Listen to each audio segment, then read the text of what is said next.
Hello students, welcome to our channel KTP classes. मैं आपका दोस्त टीचर पंकज कुमार।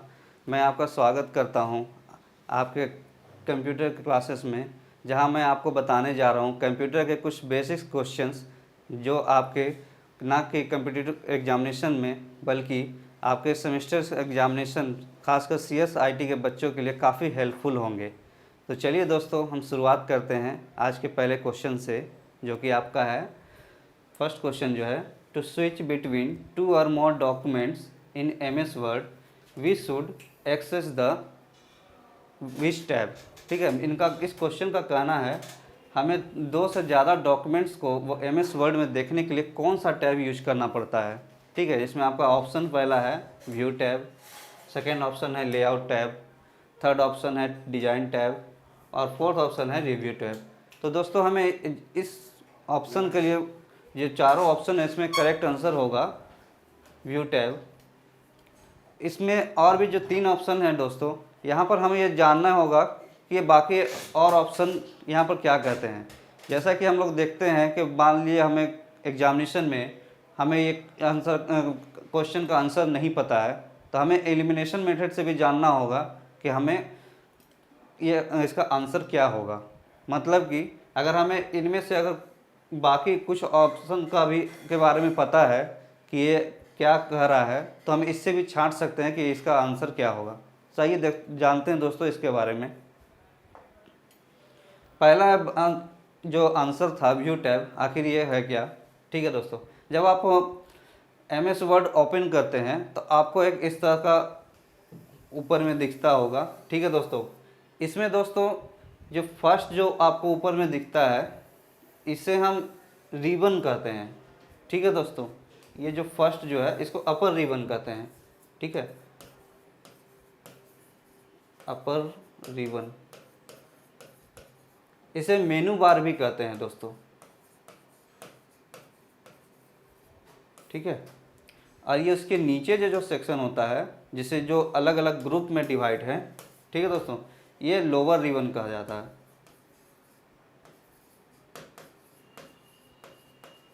ठीक है दोस्तों, अब ये इसी रिबन में जो सब ग्रुप में डिवाइडेड है, इसमें आप देखिएगा डिफरेंट टाइप्स ऑफ ग्रुप हैं। डॉक्यूमेंट्स व्यू, इसमें शो और हाइड करने का ऑप्शन है, जिसमें जूम है, जूम ऑप्शन, जूम ग्रुप हैं, विंडो ग्रुप्स हैं, मार्कोस ग्रुप्स हैं। इसी में दोस्तों, और जब आप देखिएगा विंडोज़ सेक्शन में, विंडोज़ ग्रुप में, तो आपको एक स्विच विंडो का ऑप्शन मिलता है। ठीक है दोस्तों, इसमें आप जब क्लिक करेंगे तो आपको जितने सारे डॉक्यूमेंट आपको खुले होंगे, आप उस पर क्लिक करके उस डॉक्यूमेंट पर जा सकते हैं सेलेक्ट करके। ठीक है दोस्तों, सेकंड है आपका जो लेआउट टैब है। वो लेआउट टैब क्या होता है, जिसको आप पेज लेआउट सेक्शन बोलते हैं, टैब बोलते हैं। इसका क्या काम होता है दोस्तों, इसमें आप डिफरेंट टाइप ऑफ वर्क्स कर सकते हैं। इसमें आप थीम चेंज कर सकते हैं, पेज सेटअप कर सकते हैं, पेज बैकग्राउंड सेक्शन है, ग्रुप्स हैं, पैराग्राफ को अलाइन कर सकते हैं, स्पेसिंग कर सकते हैं और अरेंज भी कर सकते हैं। ठीक है दोस्तों, इसमें डिफरेंट टाइप्स ऑफ वर्क होते हैं। थर्ड आपका था डिजाइन टैब। इसमें हम लोग क्या करते हैं दोस्तों, ठीक है, इसमें आप देखेंगे ये डिजाइन सेक्शन है, जो डिजाइन टैब है। ठीक है ना, इसके सब ग्रुप्स जो है आप देखेंगे, हेडर फुटर है, इंसर्ट है, नेविगेशन है, ऑप्शंस है, पोजीशन है और इसको क्लोज करने का जो है। इसमें आप डेट एंड टाइम ऐड कर सकते हैं। ठीक है, हेडर एंड फुटर को इसमें चेंज कर सकते हैं या कुछ रीराइट कर सकते हैं। ठीक है ना, और भी डिफरेंट टाइप्स ऑफ वर्क इसमें मिलेंगे देख करने के लिए। रिव्यू टैब है, आप ये जो आप टैब देख रहे हैं, जो लास्ट ऑप्शन था, जो इसमें आप भी देख रहे हैं, आपको डिफरेंट टाइप ऑफ ग्रुप्स मिलते हैं। Proofing, speech accessibility, language, comment, tracking, accept change करने के लिए, कंपेयर, प्रोटेक्ट और इसमें आप स्पेलिंग ग्रामर चेंज कर सकते हैं। ठीक है, इसमें आप चेक एक्सेसिबिलिटी कर सकते हैं, लैंग्वेज चेंज कर सकते हैं, कमेंट ऐड कर सकते हैं, ट्रैकिंग है, कंपेयर कर सकते हैं, प्रोटेक्ट कर सकते हैं। डिफरेंट टाइप ऑफ वर्क्स इसमें भी है। ठीक है दोस्तों, अब आपका सेकंड क्वेश्चन है आपका दोस्तों। सेकंड क्वेश्चन देखते हैं क्या कह रहा है। Among the following which of the war is not present in the MS Word 2010। अब इसमें देखना है दोस्तों कि ये कहना क्या चाह रहा है, इसमें है दो MS वर्ड 2010 में कौन सा बार है जो इन ऑप्शंस में से जो प्रेजेंट नहीं होता है। इसमें ऑप्शन को देखेंगे दोस्तों, इसमें पहला ऑप्शन है स्क्रॉल बार है, दूसरा है मेन्यू बार है, तीसरा है टूल बार है, चौथा है पेज बार। अब जैसा कि अगर आप लोग यूज किए होंगे कभी वर्ड, उसमें आप लोग देखते होंगे कि हमें ये 3 सेक्शन तो दिखता है, लेकिन ये फोर्थ ऑप्शन जो है ये पेज बार हमें नहीं दिखता है। ये पेज बार कहीं यूज नहीं किया जा सकता, किया जाता है, ठीक है। तो ये इसका आंसर होगा पेज बार। हमें इस बाकी ऑप्शन को भी चेक करते हैं कि यह क्या कह रहा है, ठीक है। अब पहला है स्क्रॉल बार। जब आप कोई भी डॉक्यूमेंट्स खोलते होंगे दोस्तों, तो आपको एक वर्टिकल और एक हॉरिजॉन्टल दो स्क्रॉल बार दिखते होंगे, ठीक है। इसे स्क्रॉल बार करते हैं, जो आपको जिसके माध्यम से जब आप इस पर क्लिक करेंगे या स्क्रॉल करेंगे तो पेज आपका अप एंड डाउन की होता है, ठीक है। जब आप ये हॉरिजॉन्टल वाले को स्क्रॉल करेंगे तब ये जो भी होगा डॉक्यूमेंट जो होगा, जो लेफ़्ट एंड राइट शिफ्ट किया जा सकता है, ठीक है। सेकेंड ऑप्शन आपको देखते हैं दोस्तों यहाँ पर कि मेन्यू बार। जैसा कि आपको मैंने पहले बताया कि ऊपर का जो फर्स्ट जो अपर रिबन है उसको मेन्यू बार भी कहते हैं, ठीक है। इसमें डिफरेंट टाइप ऑफ टैब होते हैं, जैसे file, home, insert, draw, design, layout और मैनी थिंग्स और अदर टैब भी होते हैं, ठीक है, जिसका अलग अलग वर्क होता है दोस्तों। सेकेंड ऑप्शन है टूल बार। अब ये टूल बार क्या होता है, जिसने हम लोग इसको जानते हैं क्विक एक्सेस टूल बार, ठीक है दोस्तों।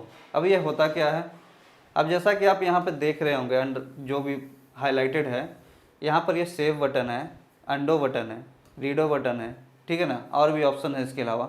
यहाँ पर ये शॉर्टकट के टाइप का दिया हुआ है, ठीक है ना। अब इसका यूज क्या है कि आप डायरेक्टली यहाँ पे क्लिक करके इसका जो वर्क है उसके अनुसार से आप इस काम कर सकते हैं। अगर आपको ये डॉक्यूमेंट सेव करना है, ठीक है, तो आप ये डायरेक्टली यहाँ पर सेव पर बटन पर क्लिक करके आप इसे सेव कर सकते हैं। आपको कोई लॉन्ग मेथड यूज करने की ज़रूरत नहीं पड़ेगा। आप किसी टेक्स्ट को डिलीट करना चाहते हैं, जो कोई गलत टेक्स्ट लिखा गया है, तो आप इसे अंडो कर सकते हैं, या फिर वापस टेक्स्ट को लाना चाहते हैं तो रीडो भी कर सकते हैं। अब यहाँ पर आप एक ड्रॉप डाउन मेनू ऑप्शन दिख रहा होगा, यहाँ पर जब आप क्लिक कीजिएगा तो एक ड्रॉप डाउन मेनू ऑप्शन खुलेगा, जिसमें बहुत सारे ऑप्शन दिए होंगे। ये होता कि इसलिए अब दोस्तों कि जब आप यहाँ पर चेक कीजिएगा तो ये आप जितना भी अगर आपसे जो भी ऑप्शन यहाँ पर चाहिए होगा कि आपको यहाँ पर ऑफ लाना है, तो आप जिस भी ऑप्शन पर क्लिक कीजिएगा, चेक कीजिएगा, तो ये ऑप्शन यहाँ पर शो करने लगेगा। आप जब भी अनचेक कीजिएगा तो ये ऑप्शन हट जाएगा यहाँ पर से, ठीक है दोस्तों। अब थर्ड क्वेश्चन पे आते हैं। थर्ड क्वेश्चन क्या कह रहा है, when a group of computers and device are connected together is called. मतलब ये क्वेश्चन का कहना है कि जब ढेर सारे कंप्यूटर्स ग्रुप में कनेक्टेड रहते हैं या डिवाइस या कनेक्टेड रहते हैं तो उसको हम क्या कहते हैं, कंप्यूटर भाषा में क्या यूज करते हैं, ठीक है। हमारा पहला ऑप्शन है नेटवर्क, दूसरा है CPU, तीसरा है ब्रांच और चौथा है मॉडेम। जनरली हम लोग ये सब लाइफ में यूज करते हैं दोस्तों, ठीक है ना। हम लोग देखते हैं इसमें कौन सा ऑप्शन सही होगा, तो इसमें हम लोग जानेंगे कि इसमें नेटवर्क ऑप्शन जो है ये सही ऑप्शन है, ठीक है दोस्तों। अब ये कैसे है ये हम नेक्स्ट में स्लाइड में देखते हैं। अब ये है नेटवर्क दोस्तों। अब ये नेटवर्क कैसे कहलाता है ये हम देखते हैं। जैसा कि हम लोग जानते हैं, हम लोग ये इंटरनेट हम लोग कहीं से ISP से हमें प्रोवाइड किया जाता है, इंटरनेट सर्विस प्रोवाइडर जो है, ठीक है ना। इंटरनेट सर्विस प्रोवाइडर हमें एक राउटर में हमें ये नेट प्रोवाइड करता है। नेट के माध्यम से हमें 2 हब कनेक्टेड यहाँ पर देख रहे हैं, जो जिसके माध्यम से हम अलग ढेर सारे ग्रुप्स ऑफ कंप्यूटर कनेक्टेड को देख रहे हैं, ठीक है ना। यहाँ भी हब है, यहाँ इसमें भी आपका ढेर सारे पीसीज को कनेक्ट किया गया है, ठीक है।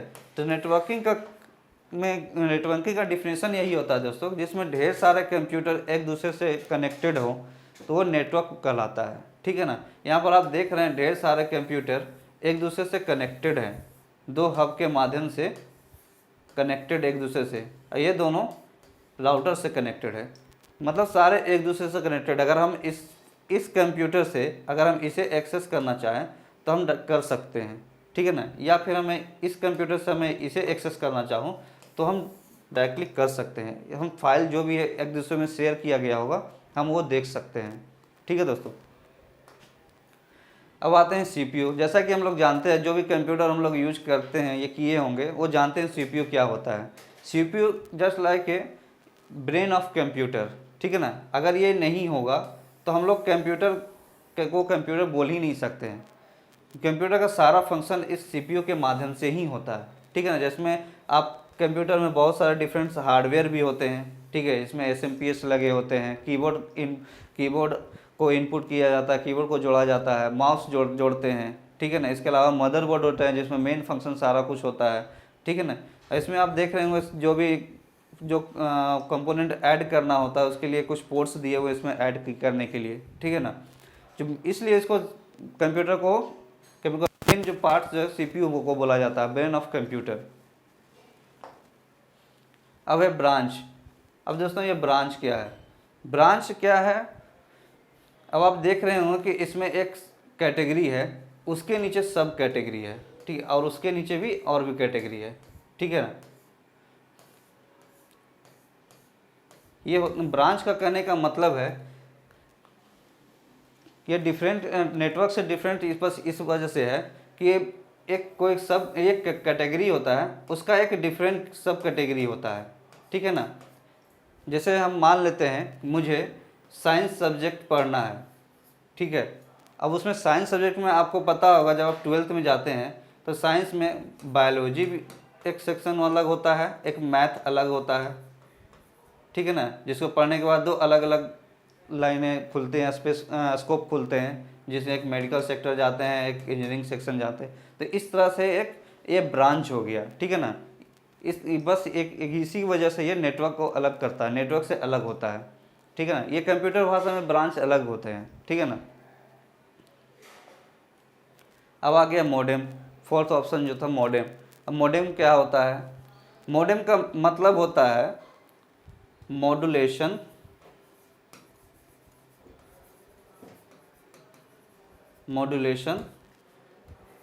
डीमॉड्यूलेशन।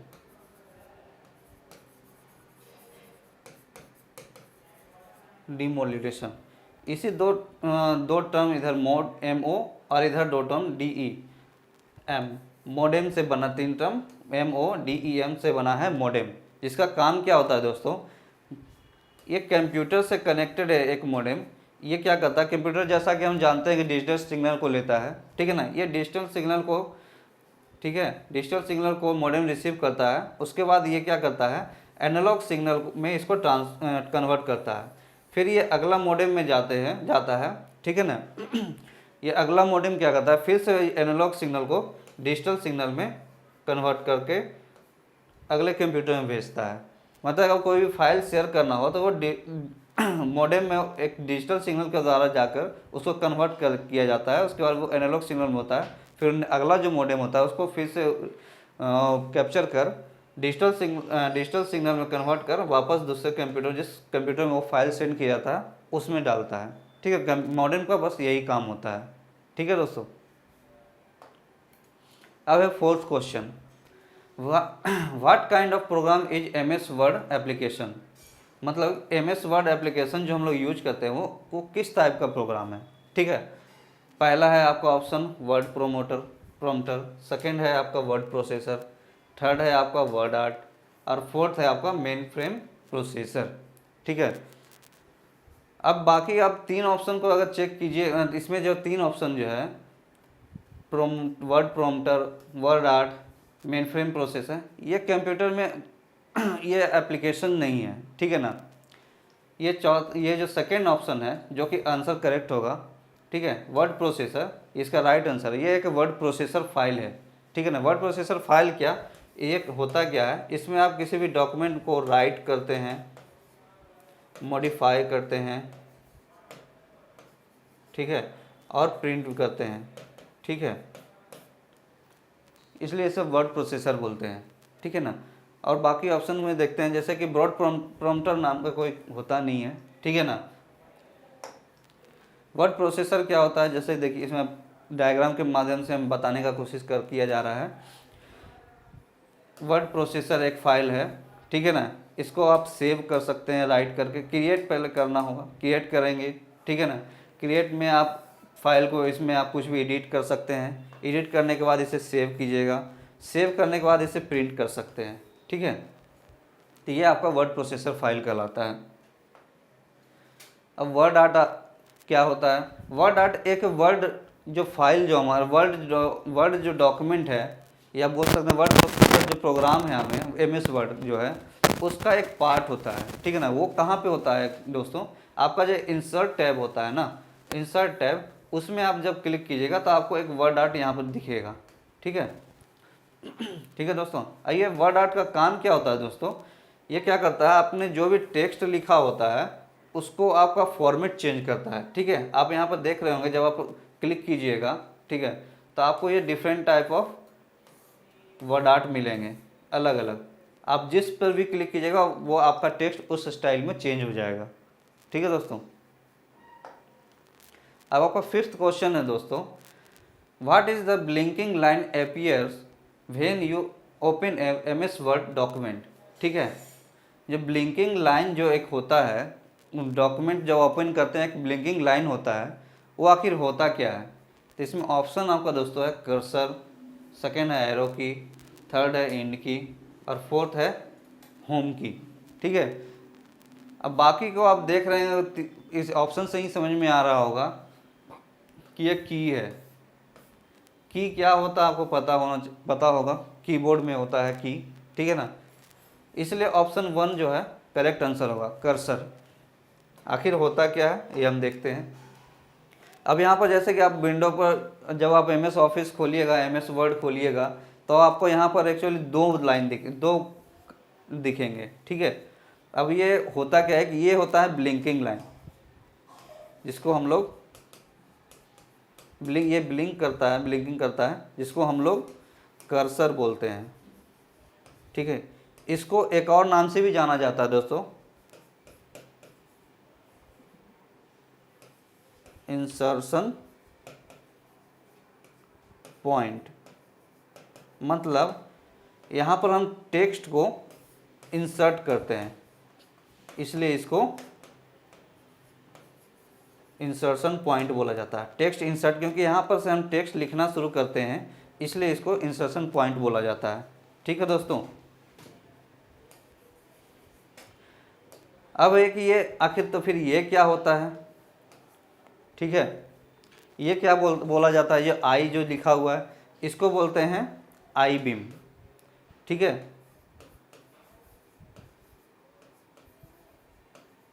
इसको आई बीम बोला जाता है, ठीक है। इसको बोला जाता है कर्सर या फिर इंसर्शन पॉइंट, और इसको बोला जाता है आई बीम, ठीक है दोस्तों।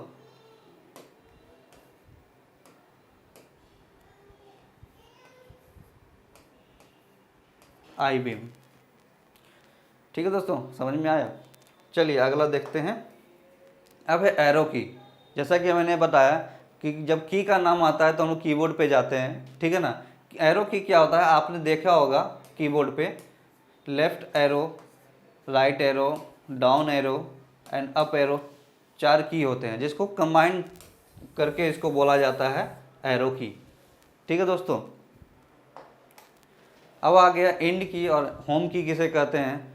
आप कीबोर्ड पर देखिएगा कि आपको वहाँ पर भी आपको एंड की और होम की देखा जाएगा, देखने को मिलेगा, ठीक है ना। इसका मतलब क्या होता है दोस्तों? एंड की का मतलब होता है जब एंड की दबाइएगा तो आपका वो पेज जो है ना वो लास्ट पे चला जाएगा, ठीक है। होम की पर जब आप क्लिक कीजिएगा तो पेज जहाँ जो बिगिनिंग और स्टार्टिंग जो पेज है उस पर वो चला जाएगा, ठीक है दोस्तों। अब छठा क्वेश्चन क्या है, 6th question. The coding language use to create document for use on the world wide web. मतलब हम जो वर्ल्ड वाइड वेब इंटरनेट पे जो डॉक्यूमेंट क्रिएट करते हैं वो कोडिंग लैंग्वेज कौन सा होता है, कौन सा कोडिंग लैंग्वेज का यूज करते हैं, ठीक है दोस्तों। हम कौन सा कोडिंग लैंग्वेज को यूज करके डॉक्यूमेंट्स को क्रिएट करते हैं, ठीक है। अब इसमें ऑप्शन है आपका, पहला HSMT, दूसरा है LLMT, तीसरा है नॉन ऑफ द एबव, और फोर्थ है HTML। जो प्रोग्रामिंग के बारे में थोड़ा भी जानते होंगे या कंप्यूटर के बारे में थोड़ा भी जानते होंगे, तो ये ना ही HSMT और ना ही HLMT ऐसा कोई प्रोग्रामिंग लैंग्वेज होता है, ठीक है ना। अब तीसरा option none of the above है, लेकिन ऐसा तभी होगा जब इसमें कोई भी ऑप्शन सही नहीं होगा। लेकिन यहाँ पर एक फोर्थ ऑप्शन भी HTML, ठीक है दोस्तों। तो ये फोर्थ ऑप्शन HTML है, ये करेक्ट आंसर है। क्यों कि एक HTML एक लैंग्वेज है जिसके माध्यम से हम कोडिंग करके, ठीक है ना, उसको जब रन करते हैं उस कोड को, तो हमें वर्ल्ड वाइड वेब पर वो शो करता है, ठीक है ना। अब हम देखेंगे कि वो किस तरह से शो करता है। ये HTML कोड इस तरह से दोस्तों लिखा जाता है, ठीक है। ये HTML कोड है, ठीक है ना। हमें और इस तरह से एक वेब पेज पे, वेब ब्राउज़र पर जब ओपन करते हैं तो हमें ये इंटरनेट के माध्यम से ये दिखाई देता है, ठीक है। जैसा कि यहाँ पर हम लोग लिखा this is my first page, तो यहाँ पर और यहाँ पर लिखा गया एक URL देकर, एक हाइपर लिंक देकर, click here to see my curriculum, ठीक है। तो आपको वही पेज, वही कोड आपको एक वेब पेज में दिखेगा। My first page, this is my first page, click here to see my curriculum, ठीक है ना।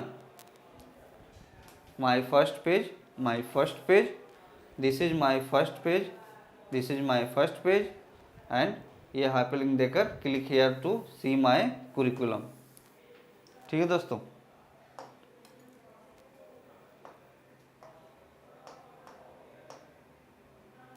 अब आपका 7वां क्वेश्चन है दोस्तों, in MS Excel 2007 which among the following is called upon to help you solve the problem, ठीक है दोस्तों। इसमें कहा जा रहा है MS Excel 2007 में अगर कुछ प्रॉब्लम को सॉल्व करना है तो किस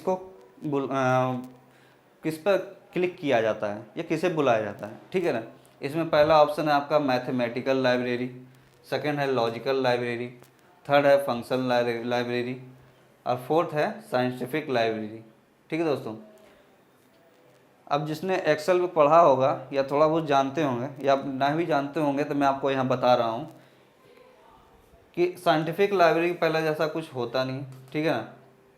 अब रहा बात मैथमेटिकल लाइब्रेरी और लॉजिकल लाइब्रेरी और फंक्शन लाइब्रेरी, ठीक है ना। इस तीनों में की बात करें तो जब आप एक्सेल खोलेंगे तो यहाँ पर आपको एक फंक्शन लाइब्रेरी ही दिखता है, ठीक है ना, एक ऑप्शन दिखता है, ठीक है ना। तो इसलिए ये ऑप्शन जो थर्ड है फंक्शन लाइब्रेरी वो सही होगा।